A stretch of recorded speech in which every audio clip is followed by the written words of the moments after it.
안녕하세요. 물리학 1 담당 교사 유희선입니다.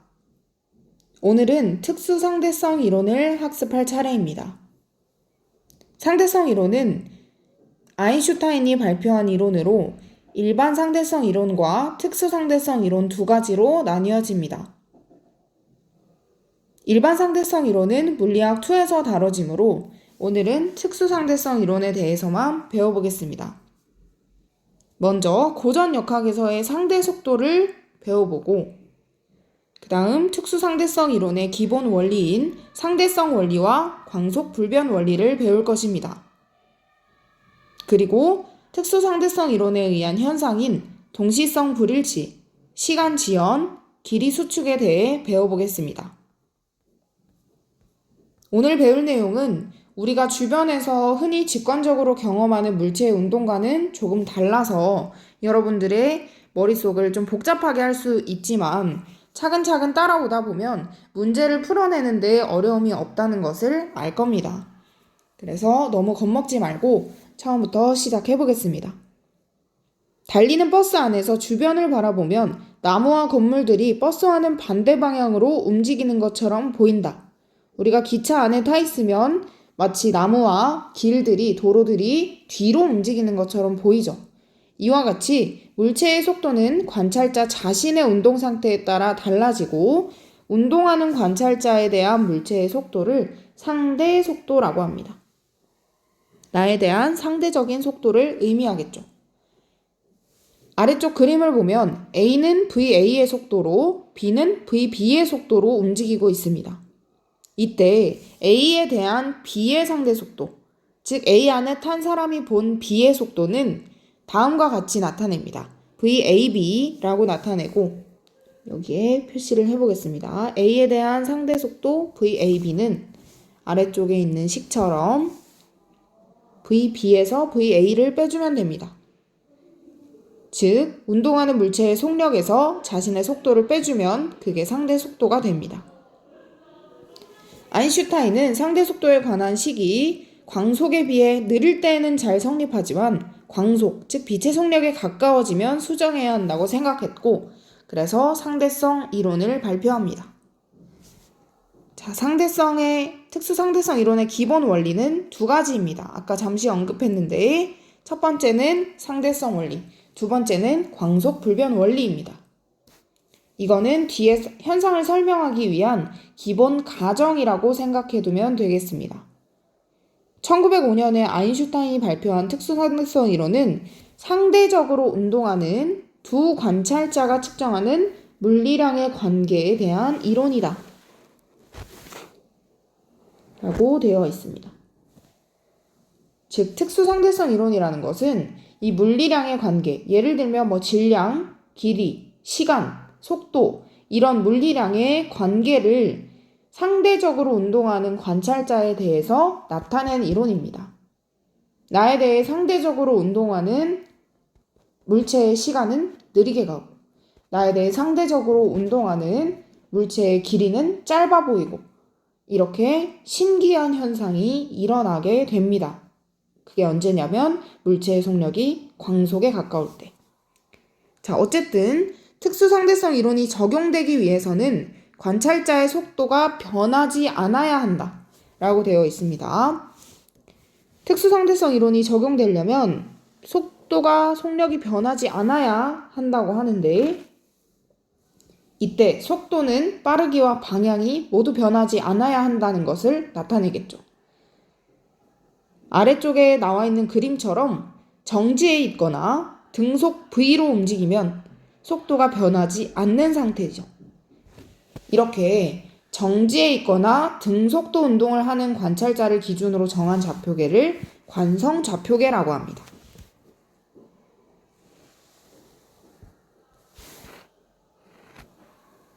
또는 관성계라고도 합니다. 좌표계라는 것은 쉽게 말해서 X축, Y축, Z축에서 측정한 물리량을 좌표계라고 하는데 자, 여기서 이렇게 X, Y, Z 좌표계가 있다고 해봅시다. S'이 자기의 좌표계를 기준으로 물체의 길이나 아니면 물체의 시간 이런 것들을 재면 그게 자신의 관성 좌표계에서 잰 물리량이 되는 것이고, 또 S는 그거에 대해서 상대적으로 움직이고 있는 거죠. S'이 봤을 때 S가 움직이고 있기 때문에 좌표계가 서로 다르지만 이 둘은 모두 다 관성 좌표계에는 해당하겠죠. 둘 다 정지해 있거나 등속도 운동을 하므로. 그래서 한 관성 좌표계에 대해서 일정한 속력으로 일정한 속도로 움직이는 좌표계는 모두 다 관성 좌표계입니다. 아래 그림에서 보면 승강장에 있는 S와 기차에 탄 S'이 있으면 S도 관성 좌표계, S'의 좌표계도 관성 좌표계입니다. 그런데 서로를 관찰할 때도 S'이 봤을 때는 자기가 정지해 있고 S가 마이너스 V로 움직인다고 생각하는 겁니다. 상대 속도에 의해서. 그러면 S'이 본 S의 좌표계도 관성 좌표계입니다. 이렇게 정지해 있거나 등속으로 운동하는 좌표계는 모두 다 관성 좌표계에 해당합니다. 이 관성계에서 물리법칙이 모두 동일하게 성립한다는 것이 상대성 원리입니다. 표시를 해보겠습니다.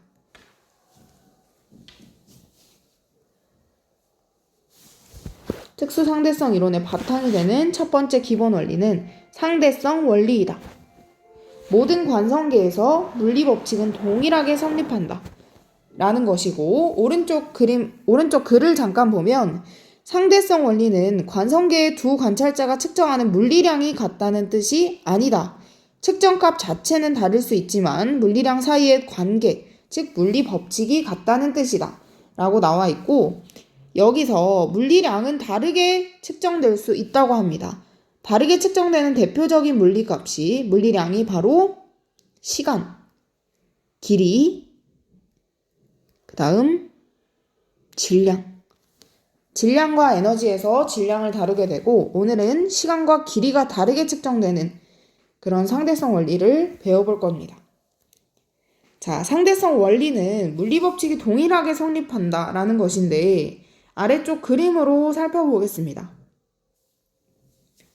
기차 내부에 아까처럼 S'이 타 있고 바깥쪽에 정지한 S가 있다고 해봅시다. 그러면 기차에서 공이 떨어졌을 때 S'은 공이 떨어지는 이유가 바로 중력 때문, 즉 이 공은 F는 질량 곱하기 중력 가속도 mg를 받아서 아래쪽으로 자유낙하 운동한다고 생각합니다. F는 ma에 의해서 물리법칙이 F는 mg로 성립하는 것이죠. 그런데 바깥에서 본 S가 보더라도 이 공은 중력 때문에 아래로 떨어지는 것이고 단지 X축 방향의 속력 Vx가 존재한다는 것밖에 차이가 없습니다. 그래서 마찬가지로 S가 보더라도 이 공이 떨어지는 이유는 F는 ma, 즉 뉴턴 운동 법칙, 뉴턴 운동 제2법칙에 의해서 떨어진다고 생각할 것이고, 그것은 F는 mg로 나타낼 수 있습니다. 물리량 Vx가 서로 다르긴 하지만 물리법칙 F는 ma는 동일하게 성립하고 있습니다. 이렇게 관찰자의 위치가 다르더라도 관성 좌표계라면 물체의 운동을 동일한 물리법칙으로 F는 ma 같은 동일한 운동 법칙으로 설명할 수 있는 것을 상대성 원리라고 합니다. 뒤쪽에 설명이 나와 있는데 방금 한 말과 동일한 내용이니까 뒤로 광속불변 원리로 넘어가 보겠습니다. 특수상대성 이론의 바탕이 되는 두 번째 기본 원리, 두 번째 기본 가정은 광속불변 원리입니다. 광속불변 원리. 이것은 말 그대로 빛의 속력이 변하지 않는다는 것이죠. 빛의 속력이 어느 곳에서나 일정하다는 것이 아니라 진공 중에서 빛의 속력은 관찰자나 광원의 속도에 관계없이 항상 같다는 것입니다. 진공 중에서가 첫 번째 가정이고, 그 다음 관찰자나 광원의 속도에 관계없이 두 번째, 이렇게 첫 번째와 두 번째를 모두 만족할 때 빛의 속력은 일정하다라는 겁니다. 진공 중에서 빛의 속력은 약 3 곱하기 10의 8제곱미터/s이며 이 값을 C로 나타낸다. 앞으로 V 대신에 C로 나타내면 이것은 빛의 속력 광속을 의미하는구나 라고 알 수 있어야 합니다. 1초에 30만 킬로미터를 갑니다. 이게 얼마나 빠른 속력이냐면 1초에 지구 7바퀴 반을 돌 수 있는 속력입니다. 어마어마하게 빠른 속력이죠. 고전시대 사람들은 빛의 속력이 무한하다고 가정을 했습니다. 그런데 실제 실험으로 측정한 결과 3 곱하기 10의 8승, 정확하게는 299,752,458 이런 식으로 현재 측정되고 있습니다. 그런데 빛의 속력은 그냥 C로 나타낸다라는 것이 중요하고 이 광속 불변 원리를 아래쪽에 그림으로 좀 자세히 살펴보겠습니다. 마찬가지로 S는 승강장의 정지에 있고 S'은 기차 안에 타 있습니다. 이 기차는 V의 속력으로 오른쪽으로 움직이고 있습니다. 이때 S'이 기차 안에서 레이저를 발사한다면 이 레이저 빛의 속력은 당연히 C에 해당하겠죠. 진공이라고 가정할 때 그러면 밖에 정지에 있는 S가 본 속력은 왠지 이 C에 V를 더해준 V 플러스 C가 되어야 한다라고 생각을 할 것 같은데 광속 불변 원리에 의하면 S가 측정한 속력이 V 플러스 C가 아니라 동일하게 C로 측정이 된다라는 것입니다. 이것은 이미 실험을 통해서도 증명이 된 사실인데요.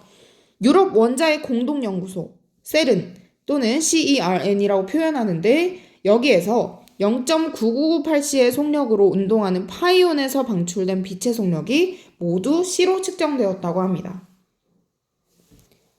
왼쪽 그림을 보면 파이온이라는 것은 가속기 내에서 입자들이 충돌할 때 생성되는 불안정한 입자로 두 개의 감마선을 방출하며 붕괴된다 라고 되어 있는데 어쨌든 이 파이온이 0.9998C로 운동할 때 여기서 빛이 뒤에서 배우겠지만 감마선과 빛은 동일합니다. 빛은 전자기파의 일종으로 감마선, 파장에 따라 감마선, X선, 가시광선 이런 식으로 나눠집니다. 이때 이 빛의 속력이 마치 0.9998C에 C를 더한 이런 속력으로 측정되어야 할 것 같은데 즉 1.9998C로 측정되어야 할 것 같은데 모두 동일하게 C로 측정되었다는 겁니다. 그 말은 광속 불변 원리가 옳다는 것이고 지금까지 모든 관측 사실이 빛의 속력이 어느 관찰자에게나 항상 C로 같다는 결과를 보여주었다고 합니다. 이 유럽 원자의 공동연구소를 잠깐 얘기해보자면 유럽 원자의 공동연구소는 스웨덴과 프랑스 사이라고 알고 있습니다. 스위스인지 스웨덴인지 어쨌든 그 나라에 걸쳐서 입자 가속기가 동그랗게 설치되어 있는 것으로 유명한데 사이클로트론 혹시 들어봤나요? 그 입자 가속기를 설치해 놓은 최초의 연구소인데 이 유럽 원자의 공동 연구소에서 여러분이 알고 있는 WWW 월드 와이드 웹이 발상되었습니다. 이건 그냥 여담으로 하는 얘기입니다. 공부할 필요는 없습니다. 월드 와이드 웹은 우리가 지금까지 쓰고 있는 인터넷 주소, 즉 URL을 이용한 통신 방법이죠. 그러니까 이 하이퍼링크 통신 방법이 편리하게 지금도 사용되고 있는데 예전에는 실험자 간의 데이터를 공유하기 위해 종이에 기록해서 적어놓거나 그것을 편지로 보내거나 이런 식으로 소통을 했는데 이 유럽 원자의 공동연구소에서 연구 결과가 너무 많고 방대하고 또 이것을 효과적으로 공유할 방법이 없을까라고 생각하던 중 한 연구원이 월드 와이드 웹이라는 걸 개발해서 하이퍼링크로 즉 인터넷 주소 클릭하면 인터넷 주소가 뜨는 것 그런 방법으로 통신하는 것이 어떨까, 데이터를 공유하는 것이 어떨까라고 생각해서 월드 와이드 웹이 개발된 것입니다. 그래서 우리는 지금 수많은 자료들을 효과적으로 빠른 시간에 전달하고 공유할 수 있게 된 것이죠. 이런 걸로도 유명한 세른입니다. 한 연구원이 25,000명 정도 있다고 하는데 이런 곳에서 연구를 하게 되면 굉장히 자부심이 느껴질 것 같습니다. 여러분도 관심을 두고 여러 가지 연구소에 대해서 좀 찾아보고 재밌는 일화가 있다면 선생님에게 좀 전해주길 바랍니다. 자, 이제부터 할 내용이 여러분의 머릿속을 좀 복잡하게 할 만한 동시성 불일치, 시간 지연, 길이 수축입니다. 누구에게 동시인 것이 어느 누군가에게는 동시가 아닐 수도 있다 라는 것이 동시성 불일치인데 먼저 사건이라는 것을 정의해야 합니다. 특수상대성 이론은 특정한 시각에 어떤 위치에서 일어나는 일을 사건이라고 표현합니다. 영어로는 이벤트라고 하죠. 특정한 시각에 어떤 위치에서 일어나는 일, 동일한 위치에서 동일한 시각에 일어나는 일을 우리는 앞으로 사건이라고 표현할 겁니다. 자, 사건의 동시성 토의하기, 이 활동의 그림을 잠깐 보면 가와 나 그림을 비교해서 보겠습니다. S'은 기차에 타 있고 이때 A와 B 사이의 중간에 S'이 있다면 그 바로 머리 위에 있는 전구를 딱 켜서 빛이 발사되었을 때, 빛이 딱 켜졌을 때 A와 B에 당연히 전구의 빛은 동시에 도달하겠죠. 왜냐하면 이 S'이 봤을 때는 본인이 운동하고 있는지 바깥 상황이 차단된 경우에는 자기가 V로 움직이고 있는지 아닌지 모릅니다. 그럴 때 전구의 빛이 켜지게 되면 이 빛은 같은 거리 A와 B의 광센서에 동시에 도달합니다. 여기까지는 이해가 되는 상황입니다. 그런데 바깥에 있는 S가 봤다고 해봅시다. 바깥에 있는 S가 봤을 때는 이 기차가 속력 V로 움직이고 있기 때문에 이 A라는 센서는 전구에 다가가고 B라는 광센서는 전구에서 멀어지고 있는 상황입니다. 그럼 S가 봤을 때는 이 전구의 빛이 어디에 먼저 도달할까요? 다가가고 있는 A에 먼저 도달하겠죠. 즉, S'이 봤을 때는 이 빛이 A와 B에 동시에 도달합니다. 그런데 바깥에 있는 S가 봤을 때는 A에 먼저 도달합니다. S'과 S가 통화를 하고 있습니다. 빛이 동시에 도달하거든 또는 A에 도달하고 B에 도달하면 각각 우리가 전화로 얘기를 해주자. A 도달, B 도달 이런 식으로 전화 통화를 하고 있습니다. 그런데 S'은 A 도달, B 도달 동시에 도달했어 라고 얘기하지만 S가 봤을 때는 같은 시공간에 있어도 S가 나는 A에 먼저 도달하고 B는 나중에 도달했어 라고 이렇게 불일치한 사건이 일어나게 되는 겁니다. 이것을 동시성의 불일치라고 합니다. 그래서 특수상대성 이론에 따르면 한 관찰자에게 동시에 일어난 두 사건이 다른 관찰자에게는 동시에 일어난 사건이 아닐 수 있으며 이를 동시성 불일치라고 한다 라고 하고 있습니다.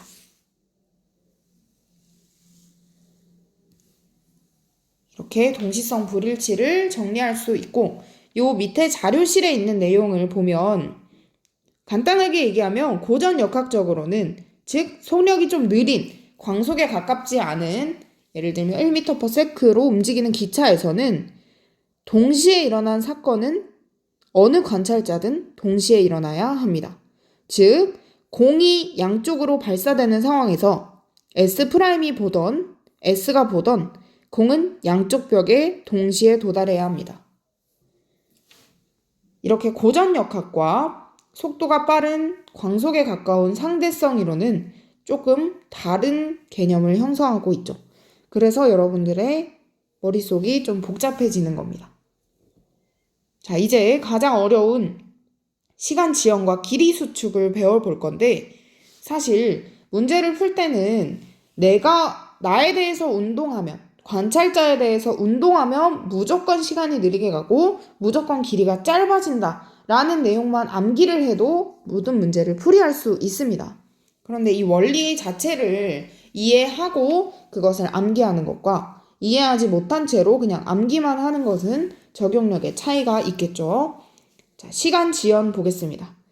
특수 상대성 이론에 따르면 두 사건이 일어나는데 걸리는 시간도 관찰자에 따라 달라진다. 가상의 빗시계를 생각해보자.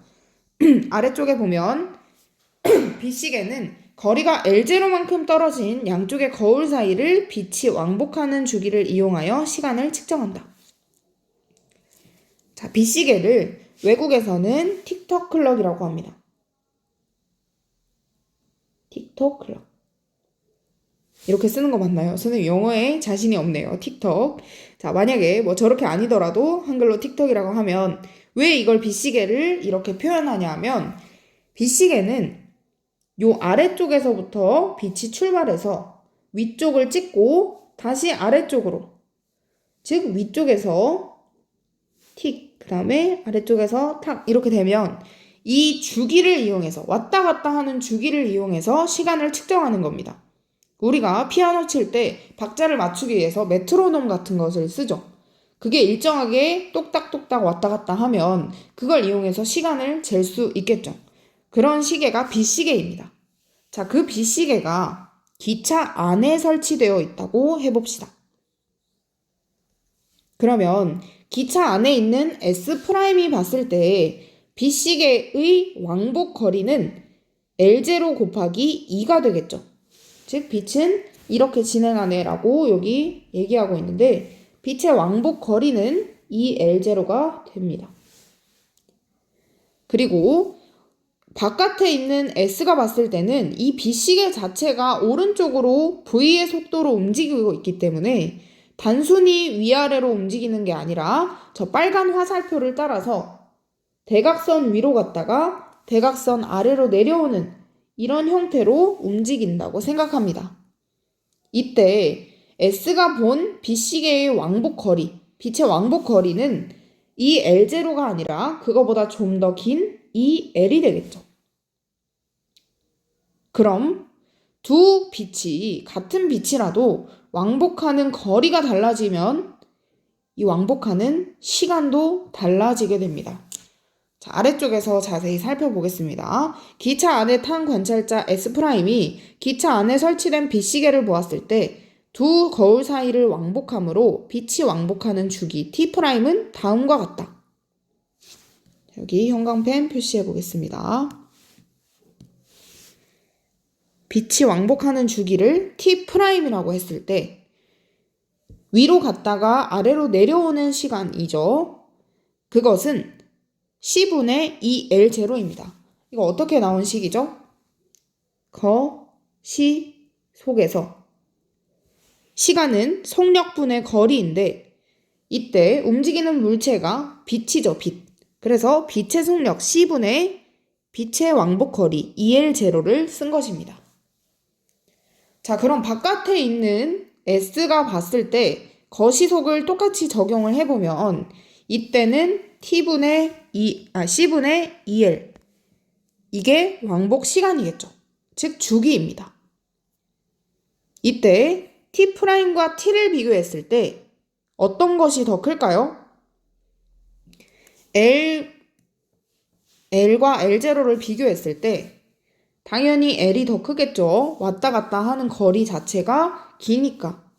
그래서 L이 L0보다 크므로 결국에 결론은 T가 T'보다 크다라는 겁니다. 즉, 이 내용은 바깥에서 본 빗시계의 주기가 더 길다. 시간이 더 길게 측정된다는 것이고 똑딱하는 그 시계의 주기가 안에서 봤을 때 똑딱이면 바깥에서 본 S가 봤을 때는 똑딱 이런 식으로 길어진다는 것입니다. 그래서 시간이 느리게 간다고 생각하는 것이고 이와 같이 정지한 관찰자가 운동하는 관찰자를 볼 때, 정지한 관찰자가 운동하는 관찰자를 볼 때 상대방이 시간이 느리게 가는 현상을 시간 지연이라고 하고, 이것은 다르게 시간 팽창이라고도 표현합니다. 시간이 느려지고 천천히 가는 것. 시간 팽창. 문제집마다 표현이 조금 다르니까 두 가지를 다 알아두는 것이 좋습니다. 이것은 실제로도 광속에 가깝게 움직인다면 실제로도 이런 현상이 일어납니다. 우리가 영화 인터스텔라를 보면 인터스텔라에서 우주 여행을 갔다 온 아버지가 딸보다 젊어 있는, 시간이 느리게 갔다는 것이죠. 그래서 딸이 오히려 더 할머니가 돼서 늙어 있는 그런 내용을 보여주는 영화가 인터스텔라인데, 그게 가능한 이유는 실제로 운동하는 관찰자의 시간이 느리게 갈 것이고, 그 느리게 간 시간이 심장 박동 자체도 느리게 하기 때문에 나이를 덜 먹게 하는 것이죠. 즉, 만약에 S가 S'을 봤을 때는 심장 박동이 두근두근 이렇게 뛰었다면, S'이 자신을 봤을 때, 자기를 관찰했을 때 심장 박동이 두근두근 이렇게 빨리 뛰었다면, S가 봤을 때 S'의 시간은 좀 느리게 가기 때문에 두근두근 이런 식으로 천천히 뛰는 것입니다. 같은 시간 동안 심장이 더 천천히 뛴다는 말은 생체의 리듬도 좀 천천히 간다는 것이고, 나이를 덜 먹게 되는 그런 신기한 현상이 일어나는 것이죠. 자, 어쨌든 이렇게 정지한 관찰자가 운동하는 관찰자를 보면 상대방의 시간이 느리게 가는 것을 시간 지연이라고 합니다. 그런데 반대로 보면 S'이 자기가 정지해 있는지 모르면 S'이 봤을 때는 S가 왼쪽으로 이동한다, 왼쪽으로 광속에 가깝게 운동한다라고 생각하겠죠. 그럼 S'이 봤을 때도 S의 시간은 느리게 갑니다. 왜냐하면 자기가 정지해 있고 S가 운동한다고 생각하기 때문에. 이렇게 상대적으로, 결국에 절대적인 개념이 아니라 자기에 대해서 상대적으로 운동하는 물체의 물리량이 다르게 측정될 수 있다는 것이 특수상대성 이론입니다. 직관적으로 좀 받아들이기가 어렵죠. 자, 아래쪽에 보면 관찰자가 보았을 때 동일한 위치에서 일어난 두 사건의 시간 간격을 고유 시간이라고 한다 라고 하는데, 일단 정의를 먼저 표시를 하고 그 다음에 설명을 해보겠습니다. 관찰자가 보았을 때 동일한 위치에서 일어난 두 사건의 시간 간격을 고유 시간이라고 한다. 즉, 이 빛시계의 위치가 달라지지 않으면 그 빛시계의 주기가 고유 시간이라는 것이죠. 여기에서 S'이 빛시계를 관찰합니다. 이 빛시계의 위치는 달라지지 않죠. 동일한 사건입니다. 위쪽에 여기에 도달하는 것과 아래쪽에 다시 내려오는 것, 동일한 위치에서 일어나고 있습니다. 그래서 S'이 잰 T' 시간은 고유 시간입니다. 이걸 고유 시간이라고 정의하는 겁니다. 동일한 위치에서 일어난 두 사건의 시간 간격. 그런데 S가 봤을 때는 이 빛시계 자체가 오른쪽으로 움직이고 있죠. 그러니까 동일한 위치라고 할 수가 없는 겁니다. 처음에는 P의 위치에서, 나중에는 Q의 위치에서 빛시계가 이동을 했으므로 S가 본 시간 T는 고유 시간이 아닙니다. 이렇게 동일한 위치에서 일어나야 고유 시간이라고 할 수 있습니다. 자, 오른쪽 길이 수축을 보겠습니다. 길이 수축을 보고 나서 특수상대성 이론에 의한 현상을 좀 간단히 정리를 해보겠습니다. 자, 관찰자가 측정했을 때 정지 상태에 있는 물체의 길이를 고유 길이라고 한다. 관찰자가 측정했을 때 정지 상태에 있는 물체의 길이를 고유 길이라고 한다. 아까 얘기했던 고유 시간과 비슷한 개념이죠. 자기에 대해서 위치가 변하지 않는 물체의 길이를 고유 길이라고 하는 겁니다. 아래쪽에서 막대가 승강장의 정지에 있다고 해봅시다. 그러면 승강장에 같이 정지해 있는 S가 본 이 길이 L0는 고유 길이겠죠. 자, 여기서 막대의 길이를 L0라고 하면 이거는 S, 같이 정지해 있는 S가 잰 길이입니다. 그런데 이 길이가 S'이 쟀을 때는 조금 짧아 보이는 길이 수축 현상이 일어납니다. S'이 광속에 가까운 운동을 하고 있을 때. 자, 그러면 이 그림으로 선생님 설명해 주겠습니다. 기차 외부에서 본 기차의 운동. 자, 기차는 V의 속력으로 오른쪽으로 움직이고 있습니다. 이때 V의 속력으로 움직일 때 막대의 양쪽 끝을 A와 B로 정의하면 S가 봤을 때는 이 기차가 왼쪽 끝 A를 지나서 오른쪽 끝 B를 지납니다. 이때 A를 지난 시간과 B를 지난 시간 사이의 차이를 S가 초시계로 쟀다고 하면 그것은 고유 시간일까요? S가 잰 시간 T는 고유 시간일까요? 고유 시간이 아닙니다. 왜 그렇죠? 처음에는 A를 지났고 나중에는 B를 지났습니다. 즉, 사건의 위치가 달라진 것이죠. 그래서 이럴 때는 S가 정지해 있다 하더라도 고유 시간이 아닙니다. 자, 오른쪽 S'의 입장에서 살펴보겠습니다. S'의 입장에서는 본인이 기차 끝이 막대의 끝 A를 지나고, 즉 기차 끝에서 사건이 일어납니다. 또 막대가 B를 지나는 것도, 막대의 끝 B를 지나는 것도 기차 끝에서 일어나는 상황입니다. 즉 S'이 봤을 때는 자신은 정지해 있고 동일한 위치 기차의 앞쪽 끝에서 막대가 다가와서 A를 지나고 B를 지나고 이렇게 같은 위치에서 사건이 일어나게 됩니다. 그러면 S'이 잰 시간 T'은 고유 시간이라고 할 수 있겠죠. 동일한 위치에서 일어났으니까. 자, 그럼 아래쪽에서 좀 살펴보면 S가 잰 길이 고유 길이를 L0라고 하고, 그 다음 S' 움직이는 관찰자가 잰 길이를 L'이라고 하면 고유 시간은 V분의 L'이다. 왜 그렇죠? 거시속에 의해서 여기에서 자기가 잰 시간이 T'이고 거시속이라면 길이는 어떻게 구할 수 있죠? 시간은 그냥 속력분의 거리라고 해보면 T'은 속력 V, 막대의 속력이 V이죠. 그 다음 거리는 자기가 잰 막대의 길이 L'이 되겠죠. 마찬가지로 S가 봤을 때는 이거를 거시속을 똑같이 적용해보면 자기가 잰 시간 T는, 즉 기차가 A와 B를 지나는 시간 T는 마찬가지로 속력 V분의 자기가 잰 막대의 길이 L0만큼 지나가야 그 시간을 잴 수 있겠죠. 그래서 V분의 L0입니다. 근데 고유 시간은 앞서 시간 지연에서 고유 시간은 바깥에서 잰 시간보다 작은, 즉 고유 시간은 바깥에서 잰 시간보다 T가 T'보다 작은 이런 상황입니다. T가 시간 지연이 일어난 상황이죠. 즉 S가 잰 시간입니다.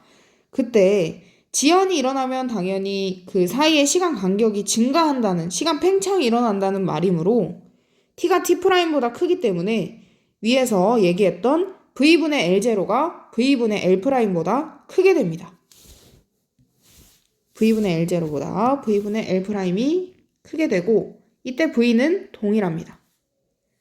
그러면 막대의 길이를 비교했을 때 L0가 L'보다 크다라는 것을 알 수 있고, 고유 길이는 움직이는 관찰자가 잰 길이보다 항상 크다라는 것이고, 그러면 반대로 얘기했을 때 움직이는 막대의 길이 L'은 고유 길이보다 작다라고 거꾸로 얘기할 수 있는 것이죠. 이와 같이 관찰자에 대해 상대적으로 운동하는 물체의 길이가 짧아지는 현상을 길이 수축이라고 한다. 길이 수축은 물체의 속력이 빠를수록 크게 일어나고 운동 방향으로만 일어나며 운동 방향의 수직인 방향으로는 일어나지 않는다라고 되어 있습니다. 자, 아래쪽 확인 문제를 잠깐 보면 도로에서 달리는 자동차를 관측자가 보았을 때 길이, 폭, 높이 중에서 어떤 값이 줄어드는가 라고 얘기하고 있습니다. 자, 자동차가 이렇게 앞으로 가고 있다고 해봅시다. 길이, 폭, 높이. 첫 번째를 1, 폭을 2, 높이를 3이라고 한다면 여기 중에서 길이는 뭐예요? 요거 가로 길이, 그 다음 폭은 요 자동차의 폭이 될 것이고 높이는 이렇게 되겠죠. 그럼 이 중에서 길이 수축이 일어나는 값을 보면 운동 방향에 수평해야지만 일어납니다. 즉 운동 방향이 오른쪽 방향이기 때문에 1번은 길이 수축이 일어납니다. 운동 방향과 나란하죠. 그렇지만 2번과 3번은 수직합니다. 수직하기 때문에 운동 방향에 수직한 지금 상황이죠. 그래서 이쪽 방향으로는 길이 수축이 일어나지 않습니다. 이것도 문제에 자주 헷갈리게 출제되는 개념 중 하나이므로 여러분들이 알아두어야 합니다.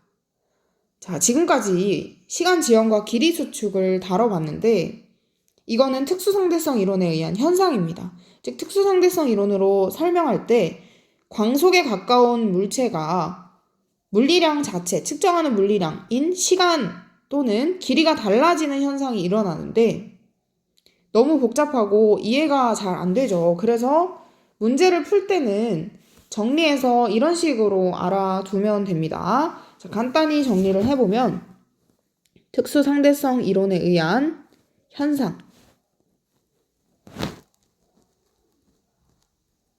현상은 두 가지가 있었습니다. 첫 번째는 시간 지연 또는 시간 팽창. 두 번째는 뭐였죠? 길이 수축이었습니다. 그러면 시간 지연은 언제 일어난다고 할 수 있는가라고 하면 나에 대해 내가 관찰자라고 할 때 내가 관찰자의 이입을 하는 겁니다. 내가 관찰자의 같은 좌표계에 서 있다 라고 하면 나에 대해 운동하면 무조건 시간 지연이 일어난다. 시간이 느리게 간다 라는 것이고 동일하게 똑같이 나에 대해 운동하면 길이 수축도 마찬가지로 나에 대해 운동하면 길이가 어떻게 관찰이 된다? 길이가 짧게 관찰이 된다. 이거를 기억하고 있으면 여러분이 문제를 좀 쉽게 풀 수 있을 겁니다. 내가 문제에서 0이면 0이, 철수면 철수, 거기에 이입을 해서 내가 정지에 있다고 가정할 때 다른 친구들이 움직이면 무조건 시간이 느리게 가고 무조건 길이가 짧게 측정된다 라고 생각을 하면 됩니다. 자, 이때 V가 두 경우 모두 V 클수록 나에 대한 상대 속도가 클수록 즉 나에 대해서 빠르게 움직일수록 효과가 큽니다. 효과가 크다는 말은 시간은 더 느리게 갈 것이고 길이는 더 짧아질 것이고 이렇게 정리하면 되겠습니다. 이 특수상대성 이론은 절대적이라고 생각했던 시간과 길이의 개념을 상대적인 개념으로 바꿔놓았다. 시간과 공간에 대한 개념이 특수상대성 이론에 올바르게 확립됨으로써 많은 물리 법칙들이 수정되었고 이해되지 않았던 현상들을 새롭게 설명할 수 있게 되었다. 라고 하는데 이 이해되지 않았던 현상이 바로 대표적인 뮤온으로 얘기할 수 있습니다. 대표적으로 뮤온을 얘기할 수 있는데 뮤온은 우주에서 날아오는 고에너지의 입자가 대기권의 공기 분자와 충돌할 때 생길 수 있다고 합니다. 그런데 이 뮤온이라는 친구는 대기권이 10km 이상이라고 합니다. 대기권이 10km 이상인데 이 뮤온의 수명은 2 마이크로 세컨드, 즉 1초보다 한참 작은 값이죠. 2 마이크로 세컨드인데 이 수명에 의하면 얘가 600m 정도만 와서 죽고 없어져야 합니다. 소멸되어야 하는 입자입니다. 그런데 이 뮤온이 10km 이상의 대기권 상층에서 생겼는데 그게 지표면까지 지상에서 관측이 된다고 합니다. 그러면 이 현상을 도대체 어떻게 설명할 수 있을까? 이미 600m 오고 죽었어야 하는, 지표면에서 관찰되지 않아야 하는 뮤온이 어떻게 10km 이상을 올 수 있는가를 바로 특수상대성 이론으로 설명할 수 있게 됩니다. 이 그림도, 이 내용도 모의고사에 굉장히 빈출되는 개념입니다. 자, 뮤온의 입장과 그 다음 지상의 관찰자 입장, 이렇게 두 가지로 나눠서 살펴보면 요 대기권의 길이가 10km인 거죠.